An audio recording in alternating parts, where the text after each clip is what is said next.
El mensaje llegó a las 4:17 de la tarde de un martes.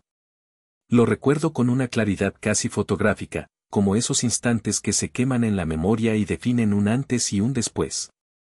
La luz del sol poniente entraba por el ventanal de mi oficina en el piso 15, dibujando rectángulos dorados sobre los planos de un nuevo complejo comercial que cubrían mi escritorio. Afuera, la ciudad de Querétaro bullía con el tráfico y la vida, un hormiguero de concreto y ambición que yo había aprendido a navegar, a conquistar. Me sentía, en ese preciso momento, en la cima de mi mundo. Entonces, mi celular vibró. Era mi madre, Amalia. El texto era corto, casi brutal en su simpleza, desprovisto de cualquier adorno o cariño. Como un telegrama anunciando una muerte. Ramiro, lo hemos decidido. Leandro irá al viaje en tu lugar. Es más divertido y tú puedes ir en otra ocasión. Leí el mensaje una vez. Luego otra. Y una tercera. Las palabras no cambiaban, pero mi mundo sí. Se inclinó sobre su eje. El aire pareció espesarse en mis pulmones. El zumbido de la ciudad se desvaneció hasta convertirse en un silencio agudo y punzante dentro de mi cabeza. Miré el teléfono, la pantalla iluminada con la sentencia de mi exilio, dictada por mi propia madre. No era una pregunta. No era una sugerencia. Era un decreto. Un calor lento y pesado comenzó a subir desde mi estómago, extendiéndose por mi pecho, por mis brazos, hasta la punta de mis dedos. No era la ira explosiva que te hace gritar. Era algo más antiguo, más frío. Era la furia tranquila y lúcida que nace de la última traición, la que llega cuando ya no queda nada más que te puedan quitar. Miré por la ventana, pero ya no veía los edificios ni el éxito. Veía el reflejo de un hombre de 35 años que acababa de entender, con una certeza absoluta y dolorosa, que para su propia familia, él no era una persona. Era una chequera. Una herramienta. Un recurso reemplazable. Y en ese silencio, mientras el sol se ocultaba tras las montañas, tomé una decisión. No les respondí. No llamé. Simplemente apagué la pantalla del celular y la puse boca abajo sobre el escritorio. Se acabó. El juego, las excusas, mi estúpida y ciega esperanza, todo se había acabado en ese instante. Mi nombre es Ramiro. Tengo 35 años y soy gerente de proyectos en una de las constructoras más grandes del Bajío. Superviso proyectos millonarios, negocio con directores de empresas multinacionales y me aseguro de que moles de acero y concreto se levanten del suelo y se conviertan en los edificios que definen el horizonte de esta ciudad. Mi vida es una serie de plazos, presupuestos y planos. Es lógica, es estructurada. Es todo lo que mi vida familiar no es. Mi padre, Eladio, también trabajó en la construcción. Era un vendedor de materiales, de la vieja escuela. Un hombre carismático que podía venderle arena a un jeque en el desierto. Pero el mundo cambió, la tecnología lo arrolló y su orgullo le impidió adaptarse. Su carrera se fue apagando lentamente, como una fogata bajo la lluvia. Mi herida más profunda, la que ha dictado gran parte de mis decisiones, se abrió cuando tenía 15 años. Yo no soñaba con ser gerente. Soñaba con ser arquitecto. Pasaba horas dibujando, diseñando casas imposibles, puentes que desafiaban la gravedad. Un día, con el corazón en la mano, le mostré a mi padre mi mejor cuaderno, lleno de bocetos detallados. Él los miró por encima, con una mueca de impaciencia, y me lo devolvió. Deja de soñar, hijo, me dijo, su voz teñida de un desdén que me partió el alma. Los hombres de verdad construyen, no dibujan casitas. Necesitas una chamba que dé lana, que ponga comida en la mesa. Ese día, guardé mis lápices y mis sueños. Me inscribí en ingeniería civil. Decidí que si no podía ganarme su admiración con mi pasión, me ganaría su respeto con mi éxito. Me convertí en el hijo bueno, el responsable, el que siempre estaba ahí. Hace 4 años, esa responsabilidad tomó la forma de un condominio de 2 recámaras en una zona decente de la ciudad. Mis padres habían sido desalojados de la casa que rentaban. La palabra calle flotaba en el aire, cargada de pánico y vergüenza. Solo hasta que nos recuperemos, Ramiro, me suplicó mi madre, con lágrimas en los ojos. Te lo juramos. Así que usé mis ahorros, el dinero que guardaba para el enganche de mi propia casa, y compré ese departamento. Les pedí una renta simbólica, una tercera parte de lo que valía en el mercado, solo para cubrir una parte de la hipoteca y el mantenimiento. Era un salvavidas, y yo estaba perdiendo dinero cada mes, pero era mi familia. ¿Qué más podía hacer? La promesa de recuperarse se convirtió en un eco lejano. Los primeros meses pagaron a tiempo. Luego, los pagos empezaron a llegar tarde. Después, incompletos. Este mes no alcanzó, hijo, pero el próximo te lo reponemos. El próximo nunca llegaba. La deuda crecía, silenciosa, entre nosotros. Una deuda que, según mis cálculos, ya superaba los 150,000 pesos. Hace 2 años, la situación empeoró.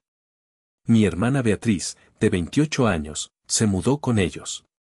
Beatriz es la princesa de la casa, la que nació con el derecho divino a tenerlo todo sin esforzarse por nada. Con un título en marketing que rara vez usaba y un gusto por la vida cara, se instaló en el departamento como si fuera un hotel de lujo. La gota que casi derrama el vaso, antes de la última, fue hace 6 meses. Fui a visitarlo sin avisar un sábado por la tarde. Me encontré con que acababan de remodelar la cocina.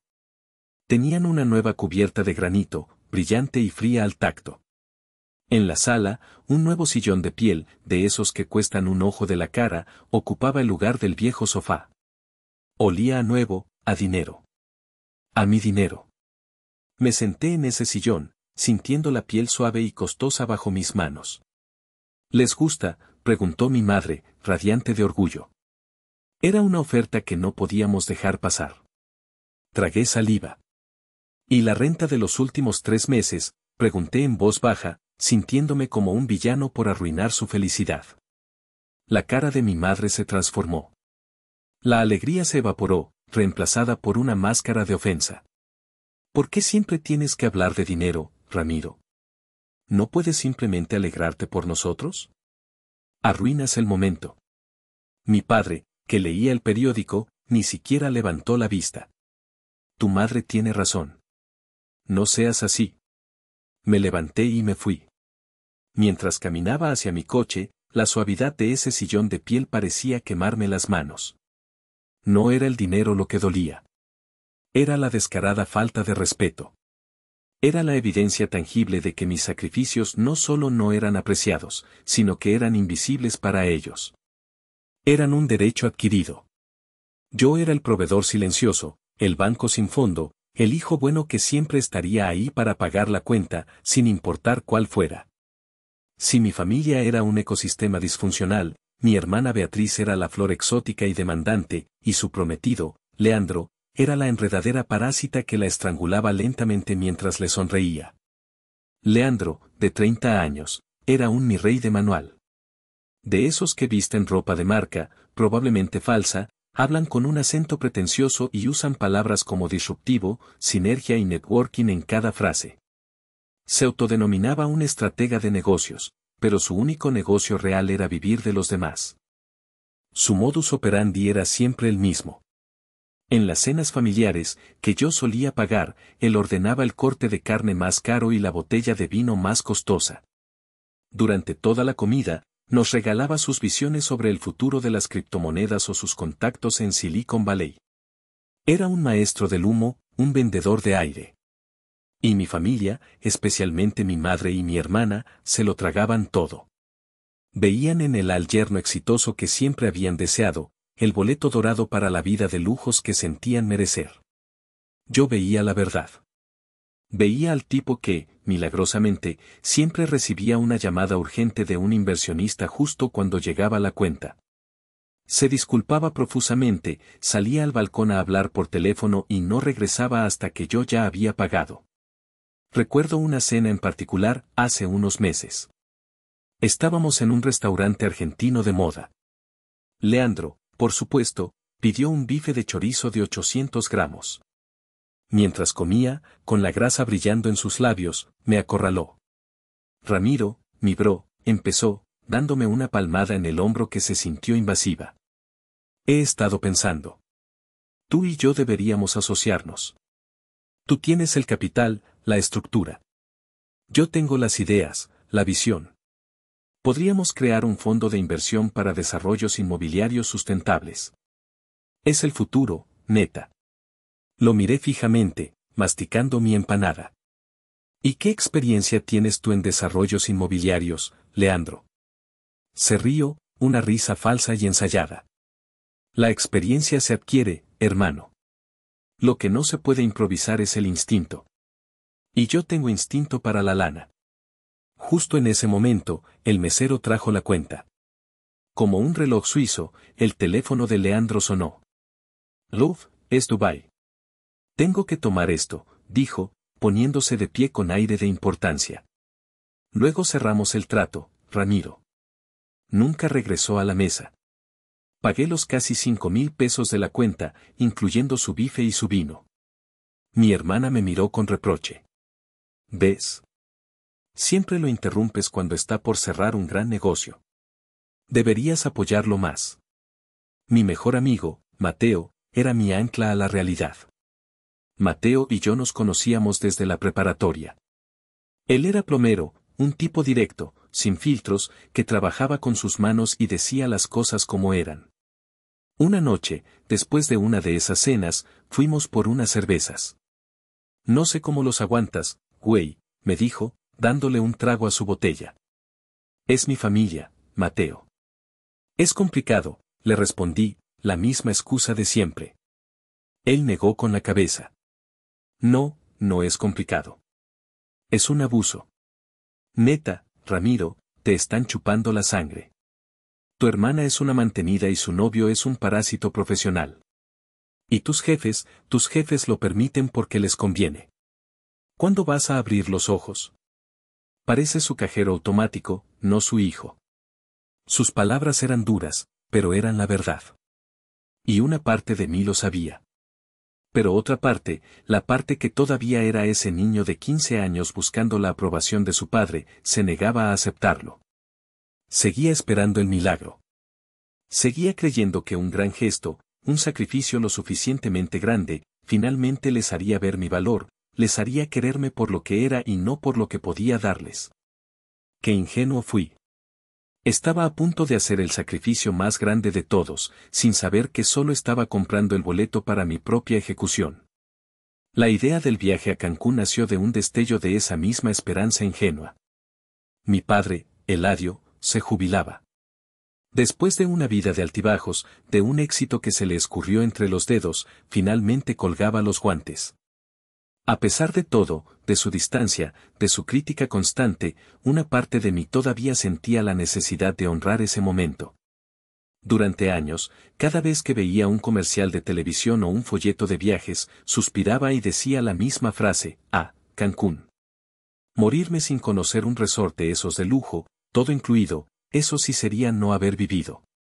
Lo decía con una mezcla de anhelo y resignación, como si fuera un sueño tan inalcanzable como viajar a la luna.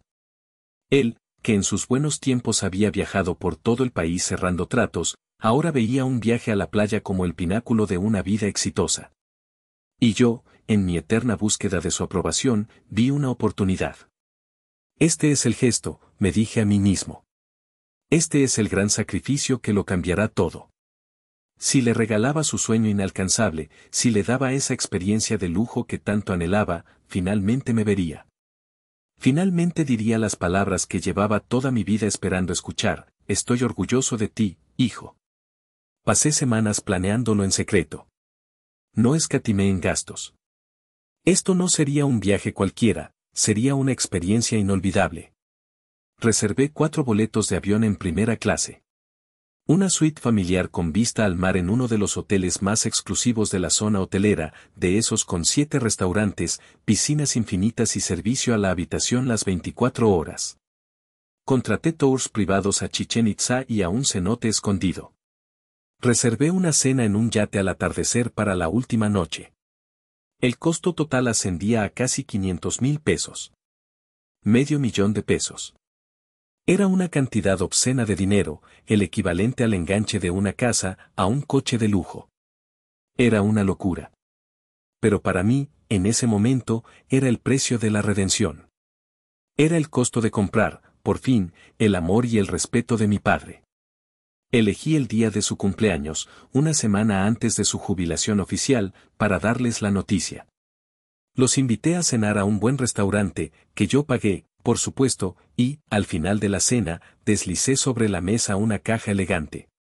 Mi padre la abrió con curiosidad. Dentro, sobre un lecho de seda, estaban los 4 boletos de avión y el itinerario impreso en papel de alta calidad. Hubo un silencio. Mi padre levantó la vista de los papeles, sus ojos abiertos de par en par. Mi madre se llevó una mano a la boca. Beatriz soltó un gritito de emoción. ¿Qué es esto, Ramiro?, preguntó mi padre, su voz un susurro incrédulo. Es tu regalo de jubilación, papá, le dije, mi corazón latiendo con fuerza. Nos vamos a Cancún. 10 días, todo pagado. El viaje que siempre quisiste. Por un momento, un glorioso y fugaz momento, vi lo que tanto había anhelado. Vi gratitud genuina en sus ojos. Vi a mi padre mirarme como si realmente me viera. Se levantó y me abrazó, un abrazo torpe y rápido, pero un abrazo al fin. Gracias, hijo. Neta, gracias, murmuró. Mi madre lloraba de felicidad. Sentí una calidez que no había sentido en años. Lo logré, pensé. Finalmente, lo logré. La calidez duró exactamente 5 minutos.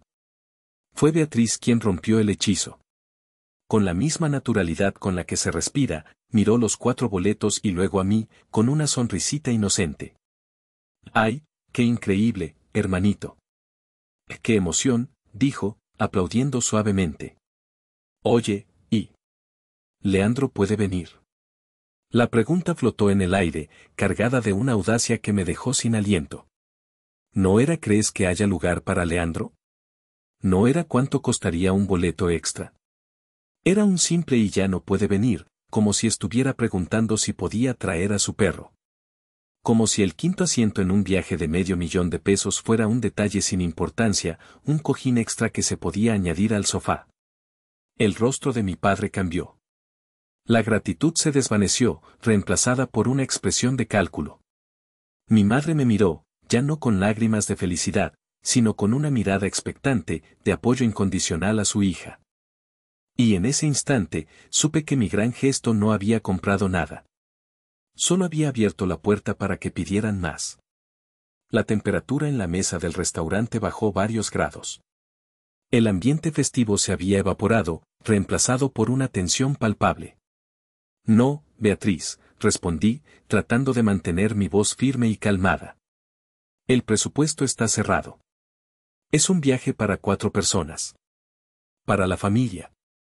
Hice énfasis en la última palabra, familia, esperando que entendieran el punto. Fue un error. Para ellos, la definición de familia era flexible, siempre expandiéndose para incluir a quienes les convenía. Beatriz frunció el ceño, su rostro adoptando la expresión de una niña a la que le han negado un dulce. Ay, no seas así, Ramiro. ¿Qué te cuesta? Si ya pagaste todo esto, ¿qué más da uno más? No es tan simple, Beatriz. No es solo un boleto de avión. Es el hospedaje, los tours, la comida, todo está calculado para 4. Y ya estoy muy por encima de mi presupuesto. Fue entonces cuando mi madre intervino, desplegando su arsenal de manipulación emocional con la pericia de un general veterano. Pero hijo, dijo, su voz suave y melosa, mientras ponía su mano sobre la mía. Leandro ya es de la familia. Pronto será tu cuñado. ¿De verdad quieres que se quede aquí solo? ¿No quieres que tu padre tenga a todos sus seres queridos en su celebración? Sería muy feo de tu parte excluirlo. La palabra excluirlo me golpeó. De repente, yo era el malo. Yo, que había pagado $500,000, era el que estaba siendo egoísta y desconsiderado. Mi padre, que había permanecido en silencio, decidió dar el golpe de gracia. Se aclaró la garganta y me miró con una seriedad paternal que no había usado en años. Tu madre tiene razón, hijo. Significaría mucho para mí que todos estuvieran allí. Además, el muchacho Leandro es muy listo para los negocios, tiene buenos contactos. Podría ser útil tenerlo cerca. Casi me río en su cara. ¿Útil? ¿Leandro? El único contacto que Leandro tenía era con el bolsillo de otras personas. Pero me contuve. Papá, este es un viaje de descanso. Para que tú te relajes. No es un viaje de negocios.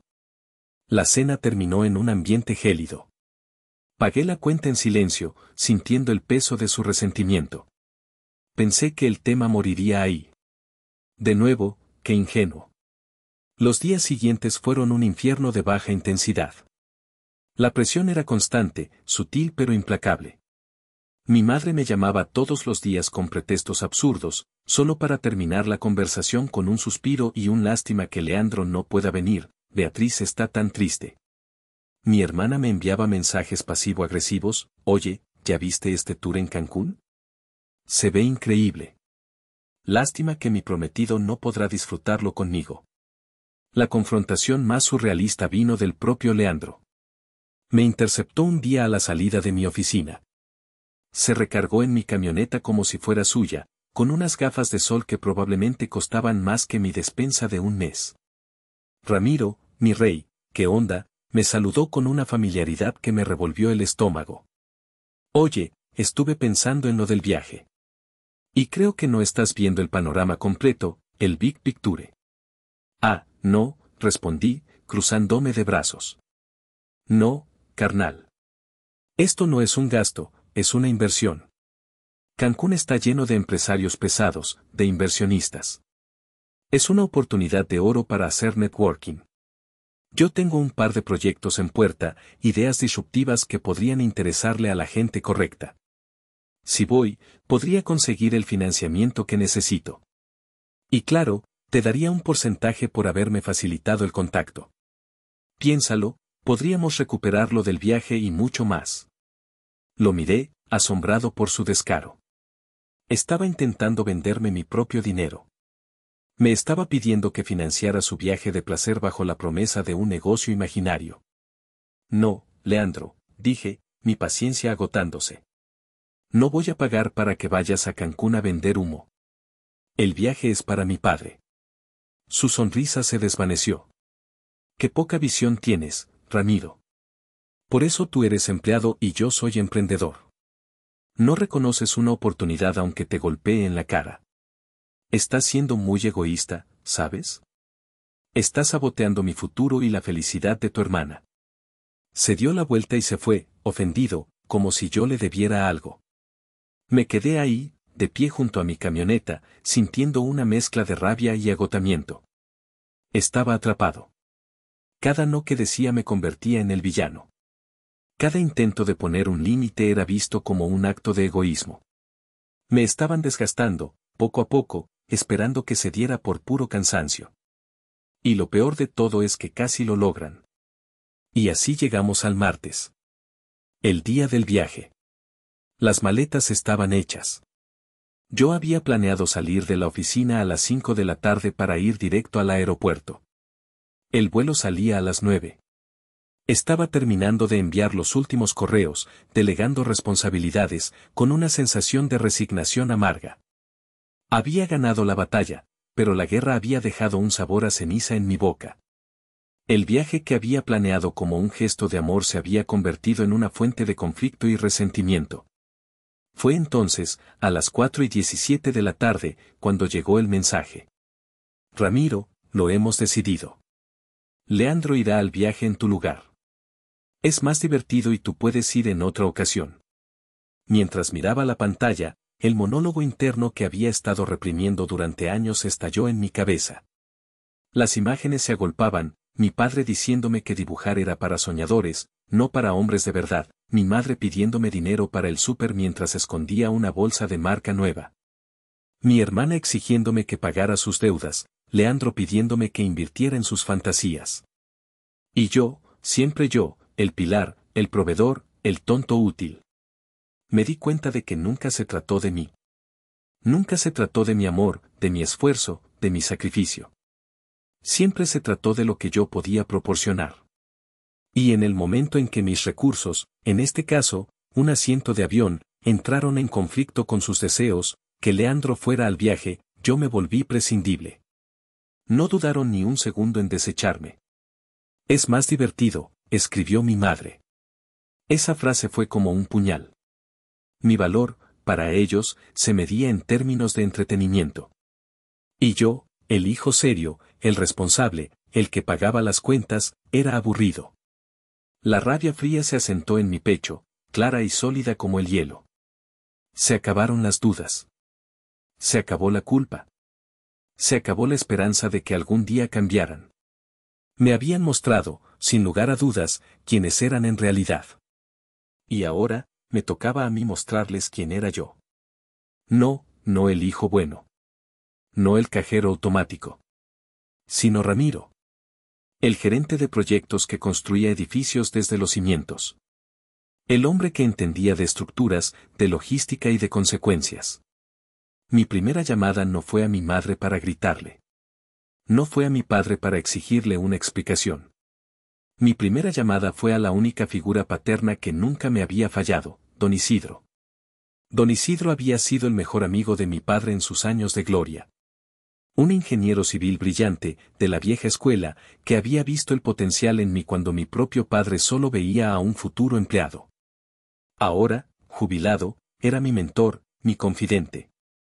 Le conté todo, mi voz monótona, desprovista de emoción. El viaje, la presión, el mensaje final. Él escuchó en silencio, como siempre lo hacía. Cuando terminé, hubo una pausa. Pude oírlo suspirar al otro lado de la línea. Tu padre nunca soportó tu éxito, Ramiro, dijo finalmente, su voz grave y sabia. Le recordaba todo lo que él perdió por su propio orgullo. Él no veía competencia en ti, como tú creías. Él veía un espejo de su fracaso. Yo, en cambio, siempre vi tu talento, tu tenacidad. Nunca lo olvides. Hizo otra pausa. Ya era hora, hijo. Ya era hora de que despertaras. Ahora, demuéstrales de qué estás hecho. Colgué el teléfono. Las palabras de don Isidro fueron el empujón final que necesitaba. La niebla de la duda y la obligación familiar se disipó. Por primera vez en mi vida, vi el camino con una claridad absoluta. Iba a aplicar la misma lógica que usaba en mi trabajo. Cuando un proyecto tiene una falla estructural, no lo parchas. No rezas para que se sostenga. Lo demueles hasta los cimientos y empiezas de nuevo, sobre terreno firme. Mi familia era una falla estructural en mi vida. Y era hora de la demolición. Mi transformación no fue ruidosa. Fue silenciosa, metódica y absolutamente implacable. Me convertí en una máquina de eficiencia, un gerente de proyectos ejecutando la tarea más importante de su vida, la operación consecuencias. Mi primera llamada fue al servicio a clientes de la aerolínea. Con voz calmada y profesional, expliqué la situación. Buenas tardes, mi nombre es Ramiro Vargas. Tengo una reservación para 4 personas en el vuelo 254 a Cancún esta noche. El localizador es XZ78T4. Expliqué que había una discrepancia de seguridad. Que alguien podría intentar usar un boleto que no le correspondía. El agente al otro lado de la línea se puso en alerta. Usé las palabras clave, fraude, suplantación de identidad, riesgo de seguridad. Entiendo, señor Vargas. ¿Qué desea hacer? Quiero cancelar los 3 boletos de regreso asociados a mi reservación. El de Eladio Vargas, Amalia Ríos y Beatriz Vargas. Solo los de regreso. Los de ida pueden usarlos. Quiero que disfruten su viaje de ida. Hubo un silencio. Señor, los boletos son no reembolsables en este punto. Lo sé perfectamente, respondí. No quiero un reembolso. Quiero una cancelación. Quiero que cuando intenten documentar para volver, sus nombres no estén en el sistema. El agente, aunque confundido, procesó mi solicitud. Cancelación confirmada, señor. Mi segunda llamada fue al resort de lujo en Cancún. El número de confirmación estaba en mi correo. Buenas tardes, llamo para cancelar una reservación para la suite presidencial a nombre de Ramiro Vargas, del 11 al 21 de agosto. Aquí fue donde sentí la primera punzada de duda. Una imagen fugaz de mi madre, con los ojos iluminados al ver las fotos del hotel en internet, cruzó mi mente. Mi mano, que sostenía el teléfono, tembló por una fracción de segundo. La culpa, esa vieja y conocida compañera, intentó susurrarme al oído. Entonces, recordé el texto. Es más divertido. Apreté el teléfono con más fuerza, mi voz volviéndose fría como el acero. Señor. ¿Sigue ahí?, preguntó la recepcionista. Sí, aquí estoy. Cancele todo, por favor. Señor, la política de cancelación requiere 72 horas de anticipación para un reembolso completo. A estas alturas, se le cobrará el costo total de la estancia. No me importa. No quiero un reembolso. Quiero que la habitación esté vacía. Quiero que cuando lleguen a registrarse, les digan que no hay ninguna reservación a mi nombre. Cancele todo. Como usted ordene, señor. La reservación ha sido cancelada. Uno por uno, llamé a las compañías con las que había contratado los extras. El yate privado para la cena al atardecer. Cancelado. El guía privado para Chichén Itzá. Cancelado. El tour de buceo. Cancelado. Cada llamada era un ladrillo más en el muro que estaba construyendo entre mi pasado y mi futuro. Luego, entré a la aplicación de mi banco. Mi familia tenía extensiones de mis tarjetas de crédito para emergencias. Reporté esas tarjetas como robadas. En menos de 5 minutos, fueron desactivadas. El salvavidas financiero que siempre habían tenido acababa de ser cortado. Mi siguiente llamada fue a mi amigo, Mateo. ¿Qué onda, güey?, contestó, con el ruido de herramientas de fondo. ¿Estás ocupado?, le pregunté. Para ti nunca, carnal. ¿Qué necesitas? Necesito al mejor cerrajero que conozcas. Y que sea discreto. Nos vemos en el condominio de mis padres en 1 hora. Y trae un six de cervezas. Las vas a necesitar. Hubo una pausa. Luego, una risa grave. Por fin, dijo. Voy para allá. La última llamada fue la más importante. A un abogado especializado en bienes raíces y litigios familiares que me había recomendado un colega. Le expliqué toda la situación en un correo electrónico detallado, adjuntando capturas de pantalla del mensaje de mi madre, copias de los recibos del viaje y un resumen de la deuda de renta acumulada. Terminé el correo con una simple instrucción: quiero preparar una notificación de desalojo formal y explorar mis opciones legales con respecto al fraude y la suplantación de identidad. Por favor, llámeme mañana para discutir la estrategia. Cuando colgué el último teléfono, un silencio profundo llenó mi oficina. El sol ya se había ocultado por completo. La ciudad era un tapiz de luces parpadeantes. Me sentí extrañamente vacío, pero también ligero. Como si me hubiera quitado un peso de encima que ni siquiera sabía que cargaba. El peso de las expectativas, de la culpa, de una lealtad no correspondida. La demolición había comenzado. Mientras Mateo y yo cambiábamos las cerraduras del departamento, mi teléfono, que había puesto en modo silencioso, comenzó a vibrar sobre una caja de herramientas. Vibraba con una insistencia frenética.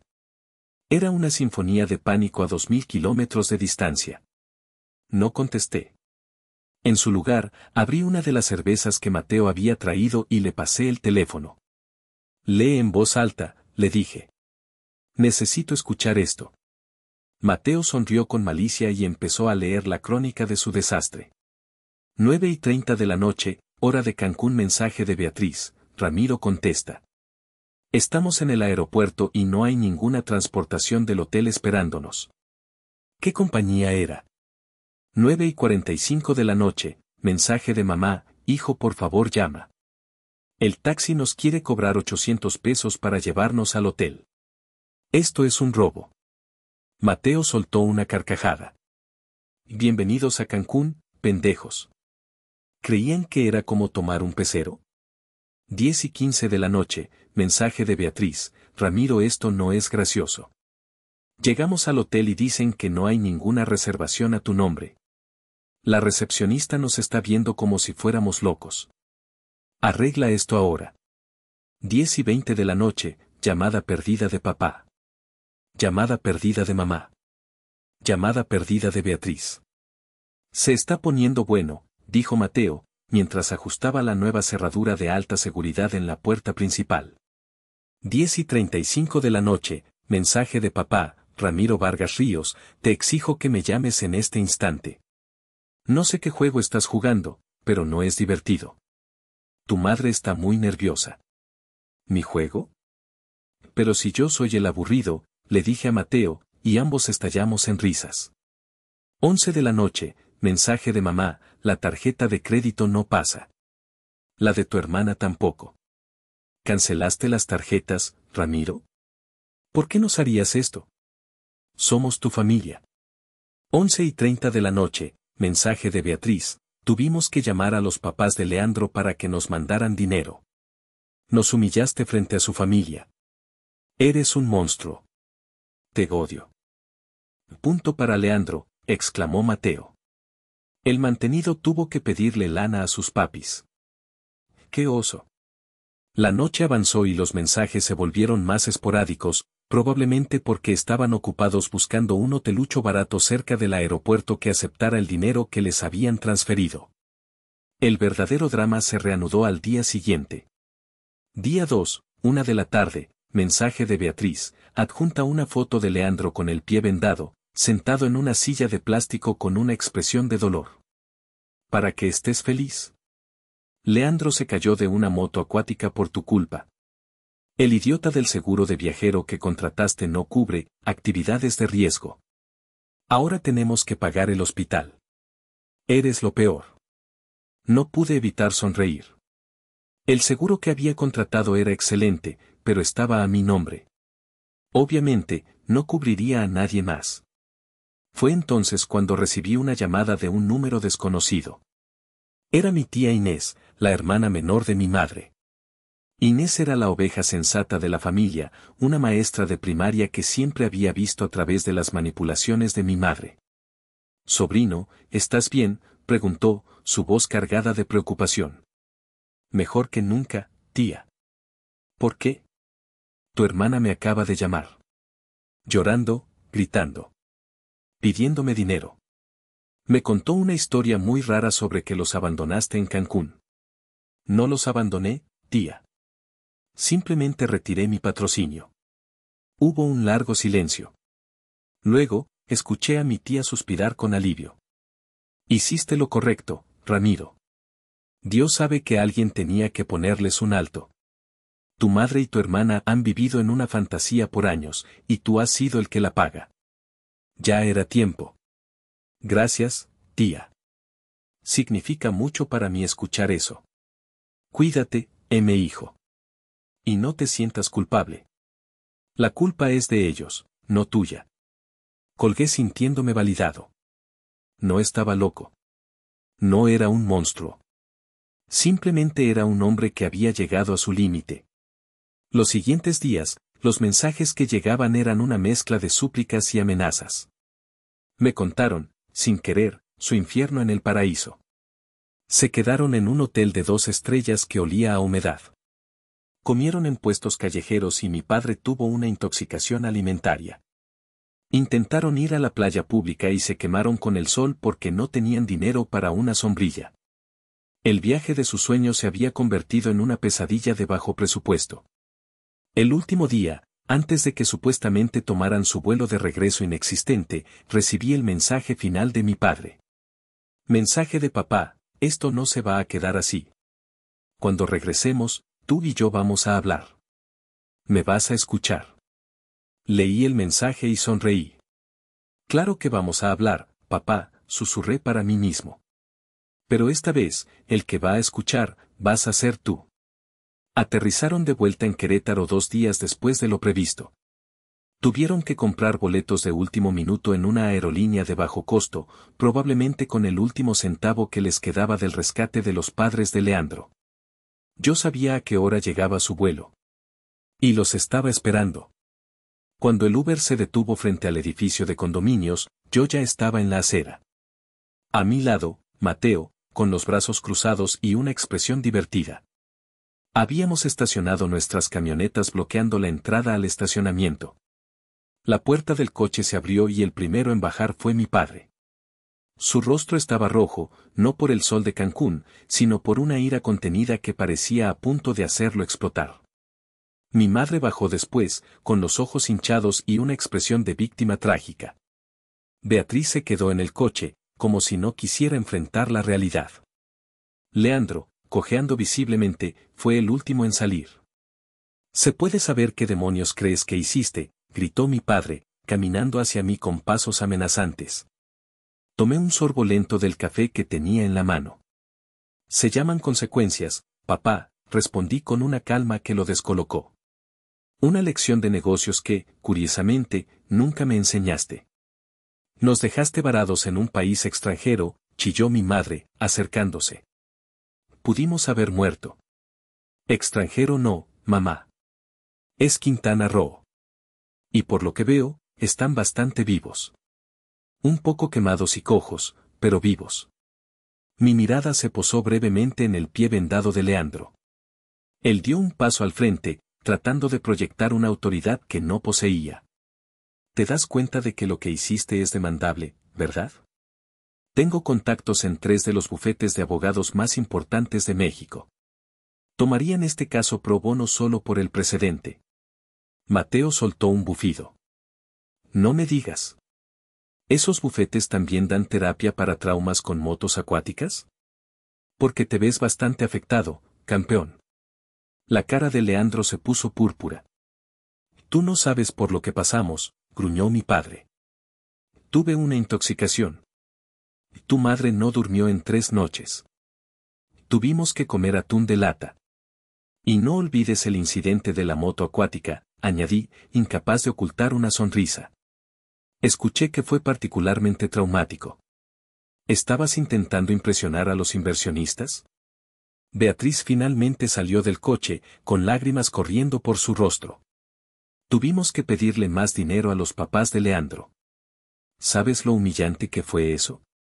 Casi tan humillante como que te saquen de un viaje que tú mismo pagaste, me imagino, sugerí. Nunca contestaste nuestras llamadas, gritó mi madre, su voz rompiéndose. No sabíamos qué hacer. Pero lo resolvieron, ¿no es así? Y según escuché, tenían al experto en negocios internacionales con ustedes. Supuse que estaban en manos capaces. Fue entonces cuando metí la mano en el bolsillo trasero de mi pantalón y saqué un sobre grande. Se lo extendí a mi padre. Ya que estamos teniendo esta charla tan honesta, permítanme aclarar los nuevos términos de nuestra relación de negocios. Mi padre tomó el sobre con desconfianza. Lo abrió. Dentro había 2 documentos. El primero era un nuevo contrato de arrendamiento para el condominio. El segundo era una notificación de desalojo formal, redactada y sellada por mi abogado. La renta mensual ahora es de 25,000 pesos, que es el precio justo de mercado, expliqué, mi voz tan plana como un plano arquitectónico. Servicios no incluidos. Se requiere el primer mes y un depósito. Tienen 30 días para firmar el nuevo contrato y pagar, o para desocupar la propiedad. La decisión es suya. Se quedaron mirando los papeles como si les hubiera entregado una serpiente venenosa. Esto es ilegal, balbuceó Leandro. No puede simplemente. Es completamente legal, lo interrumpí. Tú nunca has estado en ningún contrato, así que no tienes voz ni voto. Mis padres han sido inquilinos en un acuerdo verbal de mes a mes. Y yo, como propietario, tengo todo el derecho de cambiar los términos o terminar el acuerdo con una notificación de 30 días. Está todo aquí, en blanco y negro, por si tus amigos abogados quieren revisarlo. No tenemos ese dinero, Ramiro, protestó mi madre. Ese ya no es mi problema, respondí. Estoy seguro de que los padres de Leandro pueden ayudarlos de nuevo. O quizás él pueda usar su instinto para la lana, para resolverlo. Mi padre dio un paso hacia mí, su ira reemplazada por una súplica desesperada. Hijo, esto es extremo. Estamos hablando de tu familia. No, papá. Esto no es sobre familia. La familia no hace lo que ustedes me hicieron. Esto es sobre negocios. Y a partir de hoy, es lo único que tú y yo vamos a tener. Se dieron la vuelta, derrotados. Cuando estaban a punto de subirse de nuevo al Uber, añadí un último punto. Ah, por cierto. Las cerraduras han sido cambiadas.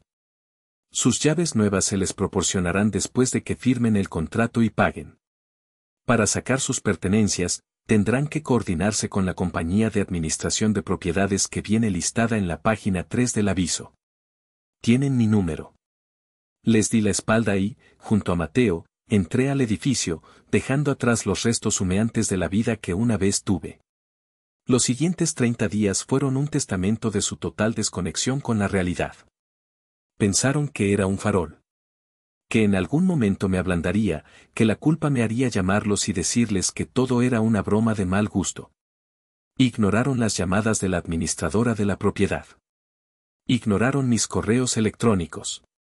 Simplemente siguieron viviendo en mi condominio, como si nada hubiera pasado. Estaban equivocados. El día 31, mi abogado presentó la demanda de desalojo en los juzgados. La audiencia se fijó para 2 semanas después. El juez, un hombre mayor con cara de pocos amigos, no tuvo paciencia para su drama. Mi abogado presentó el caso de forma clara y concisa: inquilinos que se niegan a firmar un nuevo contrato o a desocupar, un historial de pagos irregulares, el derecho del propietario a disponer de su propiedad. Su defensa fue un desastre. Hablaron de lazos familiares, de problemas de salud de mi padre, de que no tenían a dónde ir. El juez los escuchó con una expresión de aburrimiento y falló a mi favor. Les dio 5 días para desalojar las instalaciones o la policía los sacaría por la fuerza. Finalmente, la realidad los golpeó. Los 5 días fueron un torbellino de actividad. Cuando finalmente se fueron, el último día, a la última hora, dejaron un rastro de destrucción mezquina. Se llevaron los electrodomésticos que eran parte de la propiedad, el refrigerador, la lavadora, la secadora. Había rayones profundos en las paredes de madera, un espejo del baño estaba roto y habían dejado toda su basura apilada en el centro de la sala. La administradora documentó todo con fotografías. Podría haberlos demandado por los daños y el robo, pero decidí no hacerlo. El costo de la reparación, unos 40,000 pesos, lo añadí a la hoja de cálculo mental de su deuda. La verdadera victoria no estaba en recuperar ese dinero. Estaba en recuperar mi paz. Mientras tanto, el ángulo del fraude avanzaba. La denuncia que presenté por suplantación de identidad y fraude a la aerolínea fue tomada en serio. Con las pruebas que presenté, los mensajes de mi madre admitiendo el plan, los registros de la aerolínea, las autoridades citaron a Beatriz y a Leandro. No fueron a la cárcel, pero la mancha quedó. Ambos terminaron con un registro por fraude menor, multas y la obligación de hacer servicio comunitario. Para Leandro, el emprendedor, fue una molestia. Para Beatriz, fue catastrófico. Una oferta de trabajo que tenía en una prestigiosa agencia de marketing fue retirada cuando el antecedente apareció en la verificación de antecedentes. Nadie quiere a alguien condenado por fraude manejando las cuentas de sus clientes. Fue entonces cuando recibí la llamada de don Isidro. Quería invitarme un café. Hay algo que debes saber, Ramiro, me dijo, mientras revolvía su azúcar. Algo que te ayudará a cerrar este capítulo para siempre. Me contó que se había encontrado con un viejo proveedor, amigo tanto de él como de mi padre. Hablando de los viejos tiempos, el hombre le confesó algo. La gran crisis que arruinó a mi padre no fue solo la economía. Fue una inversión estúpida y arriesgada en un terreno ejidal que le vendió, ¿quién más? Leandro. Al parecer, Leandro había convencido a mi padre de invertir los últimos ahorros que le quedaban, un fondo que mantenía en secreto incluso de mi madre, en un desarrollo inmobiliario que los haría millonarios. Por supuesto, el terreno tenía problemas legales y perdieron hasta el último centavo. Tu padre no solo estaba en quiebra, Ramiro, concluyó don Isidro. Estaba humillado. Y te usó a ti para mantener la ilusión de que todavía tenía el control, de que todavía era el proveedor. ¿Y Leandro? Leandro lo tenía agarrado. Por eso insistieron tanto en que fuera al viaje. Era parte del pago, de mantenerlo callado. La revelación fue como la pieza final de un rompecabezas horrible. Todo encajó. La defensa a ultranza de Leandro, la desesperación por complacerlo. No era solo favoritismo. Era complicidad. Un año pasó. Un año de silencio bendito. Renté el condominio a una joven pareja de profesionales que pagaban a tiempo y cuidaban el lugar. La paz que entró en mi vida fue palpable. Sin llamadas de pánico, sin dramas financieros, sin el peso constante de la obligación. Conocí a Sofía. Ella era arquitecta. La conocí en una reunión de trabajo y conectamos al instante. Era inteligente, independiente, divertida y, lo más importante, tenía unos límites personales tan claros y saludables como los cimientos de un rascacielos. Cuando le conté, con el tiempo, mi historia, ella no me juzgó. Simplemente tomó mi mano y dijo, construiste tu propia salida. Estoy orgullosa de ti. Esas eran las palabras que siempre había querido escuchar, y venían de alguien que me valoraba por quien era. Me enteraba de mi antigua familia a través de tía Inés. Se habían convertido en nómadas familiares, mudándose de casa de un pariente a otro, quemando cada puente con sus deudas y su drama. Mi padre nunca se operó la rodilla. Beatriz, sin trabajo y con un antecedente penal, había caído en una depresión. Leandro, por supuesto, la había abandonado en cuanto el dinero se secó y ahora andaba con la hija del dueño de una cadena de restaurantes. Había renacido de las cenizas de mi vida anterior. Era feliz. Estaba en paz. Y pensé que la historia había terminado. Pero una tarde, sonó el timbre de mi casa. Abrí la puerta y me quedé helado. Eran ellos. Mi padre, apoyado en un bastón, con el rostro surcado de arrugas que no estaban ahí un año antes. Mi madre, más delgada, con la mirada apagada. Y Beatriz, con una expresión vacía. Parecían tres fantasmas de una vida pasada, náufragos que la marea había arrastrado hasta mi puerta. Ramiro, empezó mi padre, su voz ronca. Necesitamos hablar. Los dejé pasar a la sala. Sofía estaba en su estudio, trabajando, y agradecí que no tuviera que presenciar esto. Se sentaron en el borde del sofá, incómodos, fuera de lugar en la atmósfera de calma que ahora era mi hogar. Hemos estado pensando mucho, dijo mi madre, retorciéndose las manos. En todo. En el viaje, en cómo te tratamos. Estuvimos mal. Lo sentimos mucho. Beatriz empezó a llorar en silencio. Tenías razón sobre Leandro, susurró. Me arruinó la vida. Los miré, esperando el verdadero motivo de su visita. Años de experiencia me habían enseñado a detectar la manipulación debajo de las disculpas. ¿Qué es lo que quieren?, pregunté, mi voz tranquila, sin rastro de la ira de antaño. Se miraron entre ellos. Fue mi padre quien finalmente lo admitió. No tenemos a dónde ir. El hermano de tu madre nos pidió que nos fuéramos. Necesitamos un lugar donde quedarnos, hijo. Solo hasta que nos recuperemos. La misma frase. La misma promesa vacía de hacía 5 años. Era casi poético en su patetismo. Negué lentamente con la cabeza. Ustedes no tienen un hijo, les recordé suavemente. Ustedes me desheredaron. ¿No lo recuerdan? Ya no somos familia. Estábamos heridos, enojados, suplicó mi madre. No lo decíamos en serio. Sí, lo decían en serio, repliqué. Lo decían en serio cuando pensaban que tenían otras opciones. Lo decían en serio hasta que se les acabaron los parientes a los que exprimir. Yo no soy su plan B. No soy su red de seguridad. Me levanté y fui a mi estudio. Regresé con un sobre. Se lo extendí a mi padre. Dentro había 30,000 pesos en efectivo. Sus ojos se iluminaron con un destello de esperanza. Esto es para la cirugía de tu rodilla, dije, mi voz plana, transaccional. No es reconciliación. No es perdón. Es un cierre de cuentas. No cargaré con tu salud en mi conciencia. Es todo. Mi padre tomó el sobre, su mano temblando. Gracias, hijo, murmuró. No me llames así, respondí, abriendo la puerta principal. Mi nombre es Ramiro. Los vi caminar hacia la calle, 3 figuras encorvadas bajo el peso de sus propias decisiones. No sentí alegría por su derrota. No sentí tristeza. Por primera vez en mucho tiempo, con respecto a ellos, no sentí nada. Y ese vacío no era un hueco. Era paz. Cerré la puerta y me recargué en ella, respirando hondo. El olor a café recién hecho venía de la cocina. El sonido suave del teclado de Sofía venía del estudio. Ese era mi mundo ahora.